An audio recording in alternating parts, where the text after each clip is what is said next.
It's time for Preserving Your Dignity and Your Money, Planning for Successful Aging with Nugen Law. And now your host, Bryan Nugen, estate planning and elder law attorney. Good morning, and welcome to Preserving Your Dignity and Your Money, Planning for Successful Aging with Nugen Law. I'm attorney Bryan Nugen, founder of Nugen Law, and your host for our program. The purpose of our show is to have weekly, in-depth conversations about matters relevant to folks as they walk down the path of successful aging.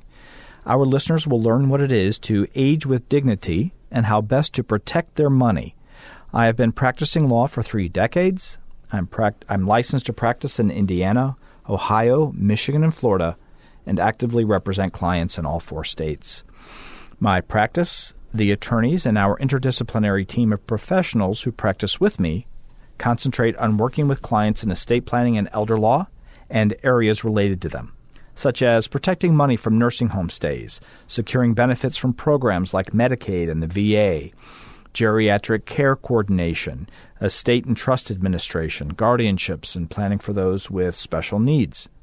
Nugen Law sees clients in many stages of life, but commonly, we have folks reaching out when they or a loved one are showing signs of needing help.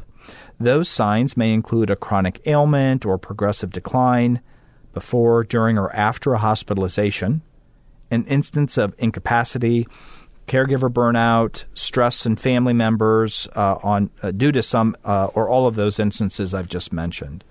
As a reminder, Nugen Law represents clients in Indiana, Ohio, Michigan, and Florida. If you hear something in today's broadcast which resonates with you, an area in which we may be able to help, please call Nugen Law at 260-925-3738, 260-925-3738. Speak with one of our intake specialists and schedule a meeting for either our Fort Wayne or our Auburn office. You are also encouraged to see us online at www.nugenlaw.com. That's NUGENLAW.com, or send us an email at help@nugenlaw.com. Today, I have a member of the Nugen Law interdisciplinary team, attorney Jesslyn Smith, here in the studio. Jesslyn is licensed to practice law in Indiana, has been doing so in excess of a decade, and is currently serving as president of Indiana's chapter of the National Academy of Elder Law Attorneys. Welcome to Preserving Your Dignity and Your Money, Planning for Successful Aging with Nugen Law, Ms. Jesslyn Smith. Thank you. Yeah. Glad to be here today, Bryan. I appreciate having you in the studio very much.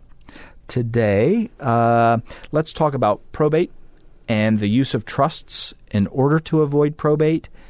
We hear this word a lot, probate, and that it's something to be avoided. So, Jesslyn, if you could, for our listeners, explain what is probate?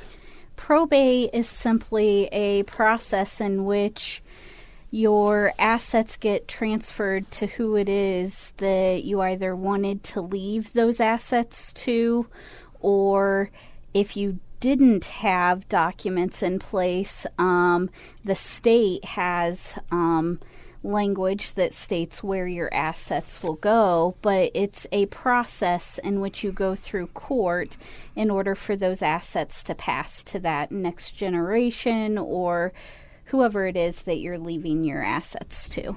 So literally, if there is a will, we take the will to court. Well, we used to physically take the will. It's all done digitally now, electronically. But we file the will with the court if there is one.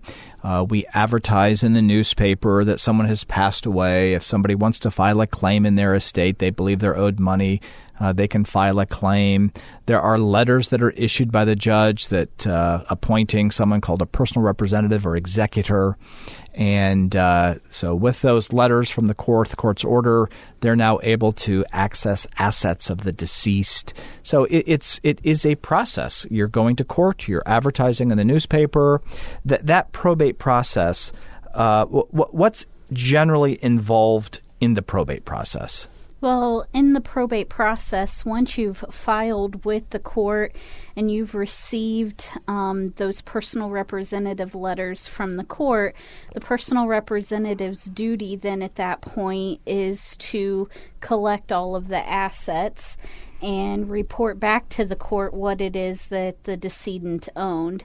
And so we start hunting then, essentially, for those assets. Some places that we may look are the mail that the decedent had received, collecting the bank statements, looking at taxes. Taxes may have information on it for interest that was earned on maybe investment accounts and things like that. So essentially we start the searching for those assets so that we can report to the court what it is that the decedent owned. I mentioned earlier about advertising the newspaper and people being able to file claims in the estate. So part of that probate process is also identifying debts that the decedent had. And if someone files a claim that the executor, personal representative, or we identify as not appropriately to be paid through the estate, that we need to object to those claims, and we need to file an objection with the court and possibly have a hearing about that, et cetera. Correct, yeah. So we also collect the information on those debts, and once we know if there were any creditors, we have to send them notice, and they have 3 months to file that claim. So at minimum, after we've filed notice with the court, the estate has to be open for a minimum of 3 months to allow creditors time to file. You mentioned 3 months. How long does the probate process typically take? On average, usually after that 3-month process, it usually takes another 3 to 9 months. Usually you can get it done within a year. Mm-hmm. But you could, if there were no debts, and at the end of that 3 months you had all the assets collected and ready to distribute, you could close the estate at the end of 3 months. How often do you see estates closing out in 3 months, Jesslyn? No, I don't usually. No, it doesn't happen, yeah. But it can. Is it possible? Yes, it is possible. Yeah. I suppose if we really had everything at the beginning and it was a very limited number of assets in the estate and no debts, etc., you may be able to get that done. I'm normally seeing estates run in 12 months, maybe a little more, maybe a little less. Yep. But typically, and county by county, some counties won't close the estate out. You ask for the estate to be closed, but they won't close it out for another 3 months beyond that. And that's unique to certain counties. It's not always the same. And I've found when there is real estate in the estate, we need to sell real estate, or we have to, there's some missing stocks, or we can't secure everything that we need to secure. We're working with companies. Sometimes that slows the process down as well. Yeah. Is the probate process, is that public? Is that private? It's public because it's filed with the court, and anyone has access to court records. So somebody could access the information that's filed in that case, giving them the information of what's involved with that estate. Right. So if I have a nosy neighbor, they're really curious, the nosy neighbor is able to either go online and look at the file, go to the courthouse, look at the file and see what's going on and to whom was money left and to whom was money not left. So yep. I know sometimes folks like their affairs to be maintained privately, and that is something that's of concern to them. And they should recognize that if, in fact, we go through probate, it is a public process. So as a reminder, Nugen Law represents clients in Ohio, Indiana, Michigan, and Florida. If you hear something in today's broadcast which resonates with you, an area in which we may be able to help, please call Nugen Law at 260-925-3738. Speak with one of our intake specialists and schedule a meeting for either our Fort Wayne or our Auburn offices. You are encouraged to see us online also at www.nugenlaw, that's nugenlaw.com, or you can send us an email at help, H-E-L-P, at nugenlaw, nugenlaw.com. Is the probate process something you're typically trying to help clients avoid, if possible, Jesslyn, or what? Yeah, quite often clients will come in and say, I want to avoid probate. And so then we unpack that on how do we do that and what tools and options are available to avoid probate. And so one of those tools we usually look at is some form of a trust. A trust appoints a trustee to be in charge. And usually that trust is a revocable living trust, which means you can amend or change that trust while you're alive. But then after you pass, your successor trustee is put in place, and they are charged with then taking care of distributing those assets that were placed into your trust. So when I'm talking to my clients, how I describe a trust is it's like a contract. People are, when they hear the word trust, they often, do I have enough money, or I don't have enough money, I've got too much money, or my neighbor said this, my neighbor said that, I read something online, my third cousin suggested I do this, do that. But I say to clients, it's just a contract. You've signed 1,000 contracts in your lifetime. You sign leases, you've signed mortgages, notes. When you bought a car, you signed a contract. When you signed up for some type of service at your house, you signed a contract. The difference with this contract is you're writing it. You're saying, I'm the person that's in charge, and during my lifetime, this is how the money that's in the name of the trust is used. When I pass, this is where it goes. So you're actively writing that contract. And what it's allowing you to do generally is you're indicating beneficiaries who can benefit from, who can enjoy those assets that are in the name of the trust, both during your lifetime and after you pass away. So a trust is not something to be afraid of or to be concerned about whatsoever. I normally analogize it to, let's say you're at work and you have a 401k at work, and your HR department says, who do you want your beneficiaries on this 401k to be? And you write in, my wife, and then if my wife has passed, my kids. So a trust is that beneficiary designation form, but so much more. We can say within a trust, my children are going to be receiving this money if both my spouse and myself are gone. However, my children aren't going to get the money until their ages, 25, 30, 40, 23, 27, whatever ages you want. You can put stipulations on it. You can say that if a child happens to be a special needs child at the time that they're inheriting, that money is protected, and we drop that into something called a special needs or supplemental needs trust for their benefit. So all of that can be handled in a trust. Yeah, I hear often from clients that'll come in and say, I need to disinherit my disabled child because they're going to lose their benefits if they inherit a bunch of money from me. And then when I get to tell them, well, no, we can leave it in a special needs trust for your child, and those funds are protected and they don't lose their benefits, they're really happy to find out that they've got some tools available in order to leave something also to that disabled child. Sure. That's to my earlier point when I talked about listening to neighbors and, well-intentioned neighbors, well-intentioned relatives, reading an article online. Be careful about that because, first of all, everyone's situation is different. I don't have two clients who have the exact same situation. It's unique for each one.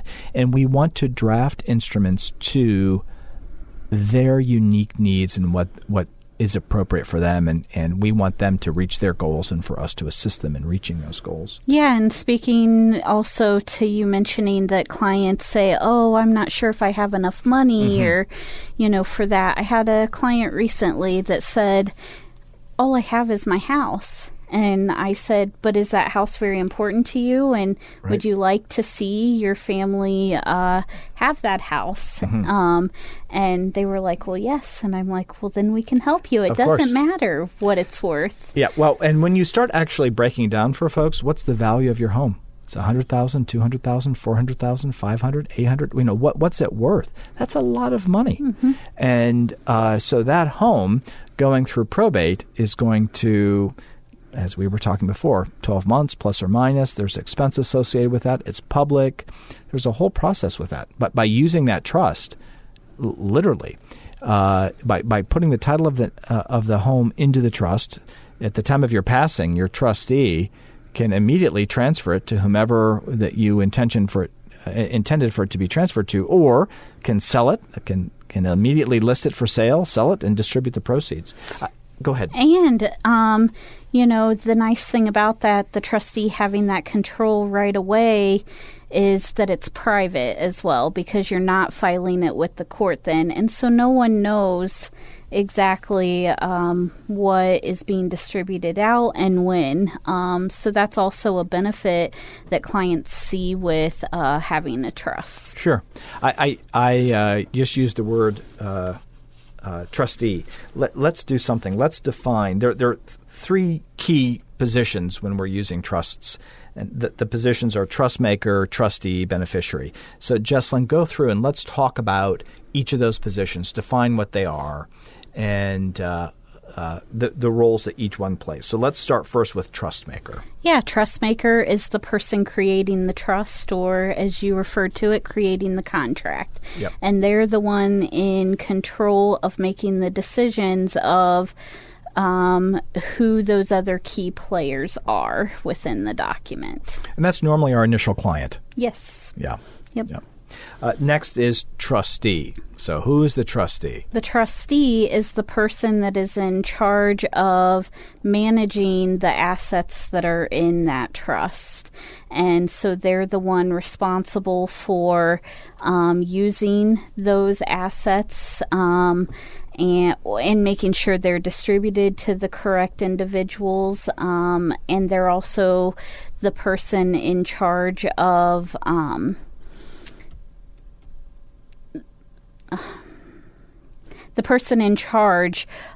the trust. So they are the one that I like to refer to them as the key holder. They're the key holder. Mm-hmm. I think of them as a manager. So they're managing the assets in that trust. They're responsible for managing that the person who's to receive the money receives the money, or the person that shouldn't be receiving the money doesn't receive the money. Let's define the third category and then come back and visit about something else. Beneficiary. So the beneficiary of the trust, this is the one we all want to be. Who's the beneficiary, Jesslyn, and what's their role? The beneficiary is the person to receive the benefit from that trust. And there can be a benefit while you're alive and a benefit after death. And there can be different beneficiaries in those different terms. Usually with a revocable living trust, the initial client is the initial beneficiary. They can utilize the assets and everything in the trust for their benefits. So they have complete control over it. They are the typically sole beneficiary, so husband and wife. They're the beneficiaries of that trust so long as they're competent and they're living.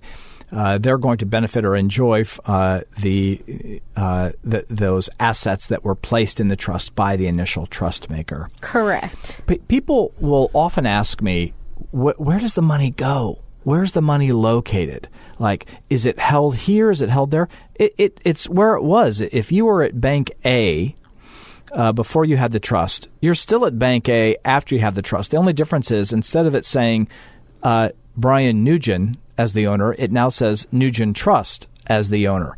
But you are the manager of that money. You have complete access to it. It doesn't go anywhere. If you want to move the money from Bank A to Bank B, you're able to do so. If you have a financial advisor and you want to invest in AT&T stock today and you want to invest in Apple stock tomorrow and you want to invest in, I have no idea, General Motors the third day, you can do all of that. It doesn't go anywhere.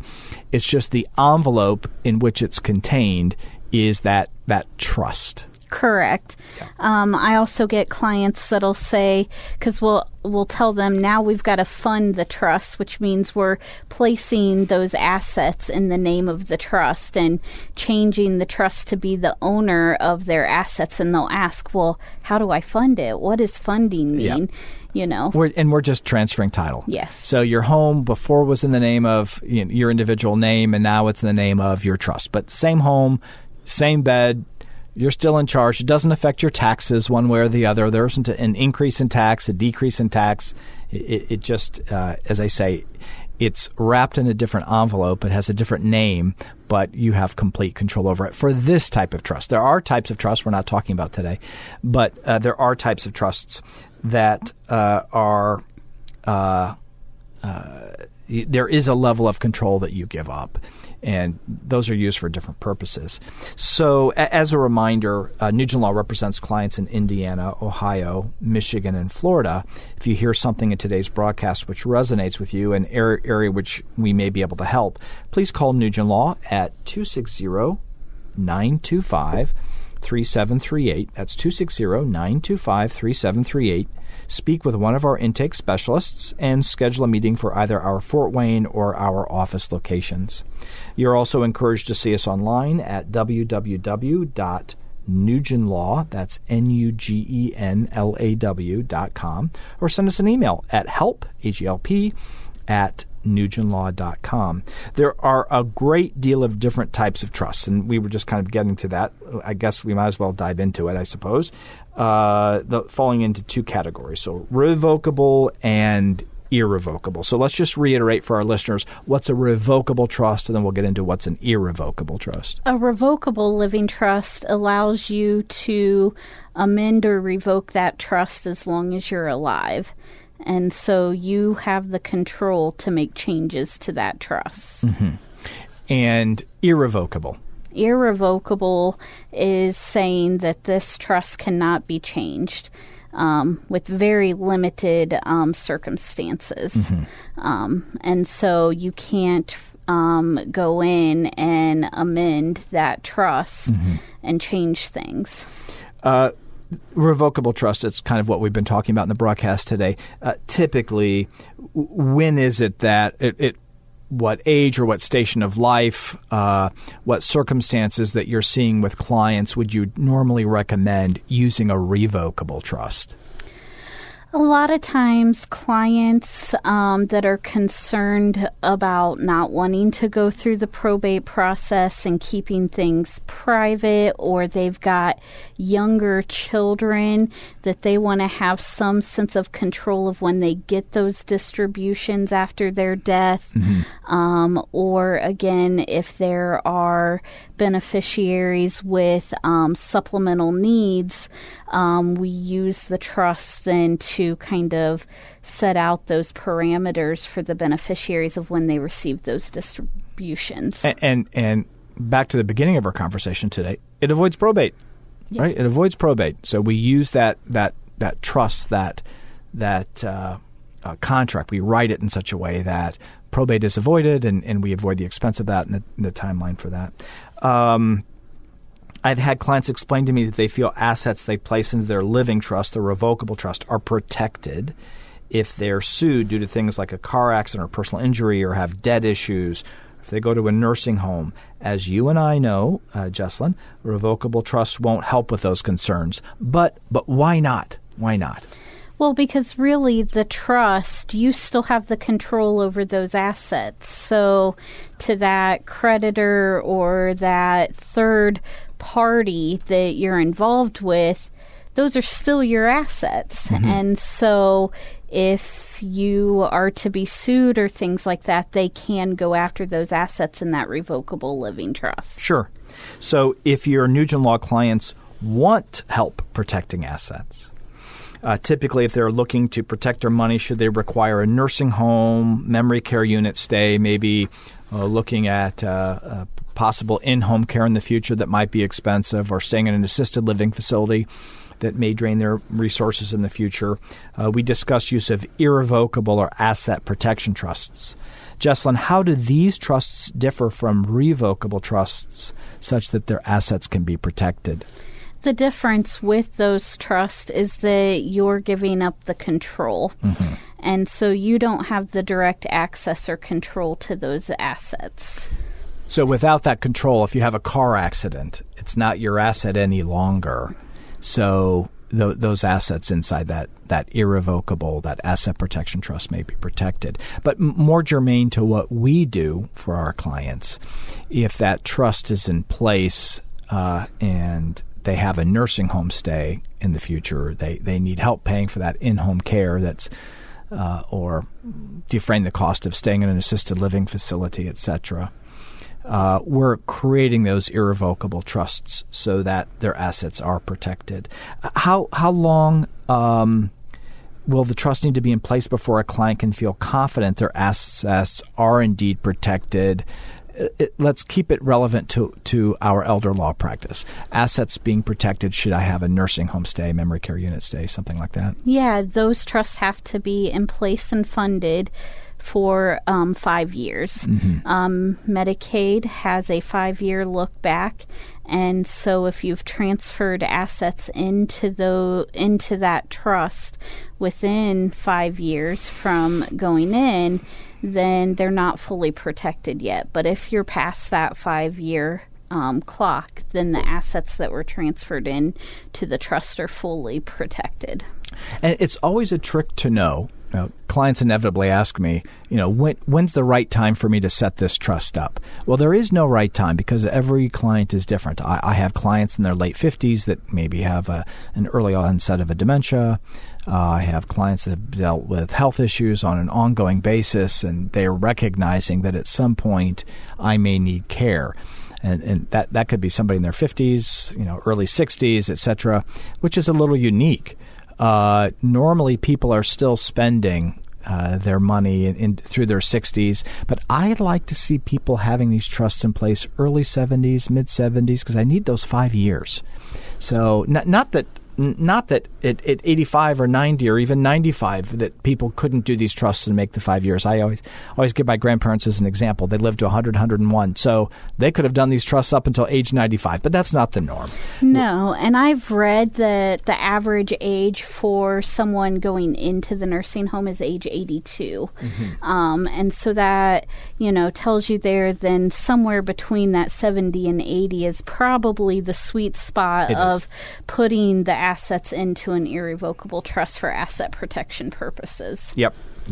I think the worst thing that I can see is when people freeze. They get, should I do this? Should I not do it? What's the right time? Well, there is no magic time. We don't have, nobody's a magician and knows exactly when your circumstances are going to change. I shouldn't say magician. I should say fortune teller. They know exactly when something's going to change or when your illness is going to going to come into effect. We don't know. So we want to hedge our bets and get it done maybe a little sooner rather than waiting until the last minute. I see, clients becoming a little nervous. Gosh, this irrevocable trust, the notion of my giving up control, it makes them nervous to do that. Who do you normally see that our clients are appointing to be in control of those assets that are going into those asset protection trusts? Usually it's a very trusted child, the one that's always been around and helping, the one that is there when you call them and need them to be, and the one that is fiscally responsible also. Right. Usually you don't want to put someone in that position that may not be financially sound because they're the one in control of those assets. Sure. And so that's usually not a good pick. But we talk through the positives and the negatives of who it is they're wanting to decide. And when they bring up a question as you're talking to them and they're like, well, but if they've got the control, then it's like, well, wait a minute. If you're telling me now you're a little concerned with that, we're probably not picking the right person. Yep. So let's talk this through. Right. And you can appoint 2 children, so they both have to sign, and that's a check and balance. But if you really have that much concern that a child will take advantage of that position, then what I would say is they're not the right one to appoint. And unfortunately, it doesn't happen often, frankly, but I have had clients that want to do this type of trust, but just don't have that child or that close friend that would be able to do so, which is unfortunate, but it does happen. You have to have somebody that you can rely on for sure. Well, we're running short on time. So as a reminder, Nugen Law represents clients in Indiana, Ohio, Michigan, and Florida. If you hear something in today's broadcast which resonated with you, an area in which we may be able to help, please call Nugen Law 260-925-3738. That's 925-3738. Speak with one of our intake specialists and schedule a meeting for either our Fort Wayne or our Auburn office. You're also encouraged to reach out to us online at HELP@NugenLaw.com, NUGENLAW.com. Or visit us at our website, www.nugenlaw.com. Our time is over. Jesslyn, thanks so much for coming in today to speak with us. Thank you for listening to Preserving Your Dignity and Your Money, Planning for Successful Aging with Nugen Law, and to our guest, Jesslyn Smith. Look forward to speaking with all our listeners next weekend, Saturday at 9 a.m. here on WOWO. You've been listening to Preserving Your Dignity and Your Money, Planning for Successful Aging with Nugen Law. For more information, log on to NugenLaw.com or email help@NugenLaw.com. Nothing stated in today's program should be considered as legal advice, should not be considered as having created an attorney-client relationship between show host and guests and any listener. Nugen Law is not liable for anything that happens as a result of a listener relying on provided information as legal advice. The content is for informational purposes only.